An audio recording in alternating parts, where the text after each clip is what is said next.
Oh, howdy all, grab yourself a drink, it's time for some Path of Exile discussion. A few months ago, patch 3.16 added Mageblood to the game. This was a ridiculously powerful unique build explicitly designed to compete with Headhunter's dominance of the slot, and was pretty effective at doing so.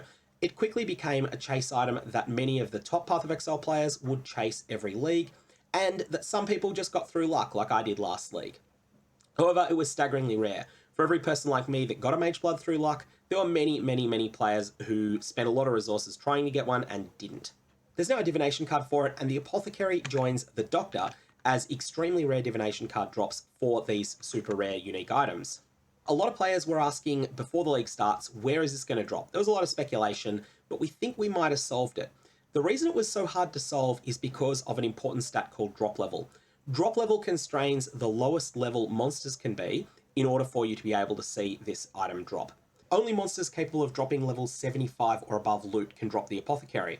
This is definitely known. This has been data mined from the game files. Just like only monsters that can drop level 68 and above loot can drop the Doctor, only monsters that can drop level 75 and above loot can drop the Apothecary. The interesting thing is that the Crimson Temple map does not naturally have any monsters in it that can drop level 75 plus loot. As Zero Voidstone Atlas, the Crimson Temple map at the current time is level 71 because it's tier 4. This means that when people were going through their Atlas originally, you had lots and lots of people who did their first Spider Forest of the league, and some of them got lucky and got a Doctor in it. But you had tens of thousands of people who also did their first Crimson Temple of the league, but they weren't getting Apothecaries from it. It took a couple of days until players had some Voidstones and started getting their hands on higher tier Crimson Temples, such as a 2 Voidstone version, which is tier 11, or even a 4 Voidstone version, which is tier 16. At that point, you started seeing some Apothecaries drop there. Now, I'm not going to say that it is absolutely comprehensively confirmed as Crimson Temple yet. I personally believe it is, but I haven't seen enough video footage that I could convince you if you were skeptical. So hopefully, we will see a few drops, including ones that are absolutely and utterly unambiguous. You know, someone will get one from a chest or a barrel in that zone. Someone will get one from killing a normal monster. Someone will get one from killing a map boss. And then we'll be able to put all of this together.